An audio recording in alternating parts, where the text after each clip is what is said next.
గోదావరి నది ప్రత్యక్షంగా పలికి మాట్లాడింది. ఎవరైనా భద్రాచలం బయలుదేరితే పాపికొండలు అంటారు. పాపికొండలు కావు, మన దురదృష్టం అన్నీ అలా అయిపోయి. దాని పేరు పాపిడి కొండ. తల మధ్యలో ఇలా పాపట ఎలా తీస్తామో అలా గోదావరి ప్రవహించి వెళ్ళిపోతుంటే ఒడ్డున అమ్మవార్ల దేవాలయాలు ఉంటాయి, మీరు చూసి తీరాలి. ఎప్పుడైనా ఓ పడవ అద్దెకి తీసుకుని గోదావరిలో మీరు ఈ చివరి నుంచి ఆ చివరికి భద్రాచలం వెళ్ళాలి. ఎన్ని సెలవులు కావాలి, ఎంత డబ్బు కూడా పెట్టాలి, సిద్ధం కండి. కాబట్టి ఆ వెడుతున్నప్పుడు ఒక చమత్కారం ఉంటుంది. ఆ కొండలు మధ్యలో వస్తాయి గోదావరి నదికి. వస్తే గోదావరి ఇలా ఇలా విడుతుంది. దాన్ని పాపిడి కొండ అంటారు. ఒకప్పుడు నా చిన్నతనంలో చెప్పుకుంటుండగా కూడా నేను విన్నాను. మహాతల్లి చక్రవర్తుల రంగనాయకమ్మ గారని ఆవిడ ఒక గొప్ప పుస్తకాన్ని రాశారు. మీరు చదవాలి, చాలా గొప్ప పుస్తకం అది. అందులో కొన్ని విషయాలు ఉన్నాయి. గోదావరి లోపల పాపిడి కొండల దాకా పడవలో వెళ్ళేవారు భద్రాచలం వెళ్ళడానికి. అక్కడ అందరూ భయపడేవారు, పడవలు ఆగిపోయేవి. లోపల నుంచి సింహగర్జన వినపడితే ఎవ్వరూ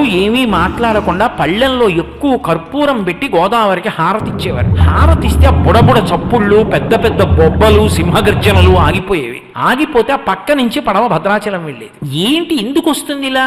ఏ పడవ వెళ్ళినా వినపడుతుంది. ఎందుకు ఇలా వినపడుతుంది అని కొంతమంది ఔత్సాహికులు ఏం చేశారంటే గజహీతగాళ్ళని పట్టుకొచ్చి పెద్ద పెద్ద వలలు పట్టుకుని పడవలతో వెళ్ళి అందులోకి దూకి ఎక్కడి నుంచి బొబ్బలు సింహగర్జన వినపడుతుందో అక్కడ వలలు వేశారు. వేసి పైకి లాగారు. లాగితే యోగానంద నరసింహస్వామి వారి విగ్రహం పైకొచ్చింది. ఆ విగ్రహాన్ని ఇప్పటికీ మీరు భద్రాచలం వెడితే రామచంద్రమూర్తి దేవాలయం ఎక్కడుందో దాని పక్కన ఉన్నటువంటి ఆలయ శిఖరం మీద ప్రతిష్ఠ చేశారు. ఆయన్ని బొబ్బల నరసింహుడు అని పిలుస్తారు. నది నీళ్లలోంచి బొబ్బలు పెడుతుండేవాడు. నేను ఇక్కడున్నానని హారతిస్తే పడవెళ్ళేది. ఇది అభూత కల్పన కాదు.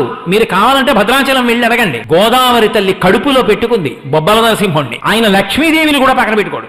యోగానంద నరసింహుడు యోగంలో ఆనందం అనుభవిస్తూ ఉంటాడు. అందుకే అర్చనకి మరి సశక్తియుతుడైతే తప్ప కుదరదు. అందుకని లక్ష్మీదేవి ముద్ర ఉన్నటువంటి బంగారు మాడ ఉన్న హారాన్ని ఆయన మెళ్ళో వేసి అర్చన చేస్తారు. మీరు ఇప్పటికీ వెడితే చూడొచ్చు.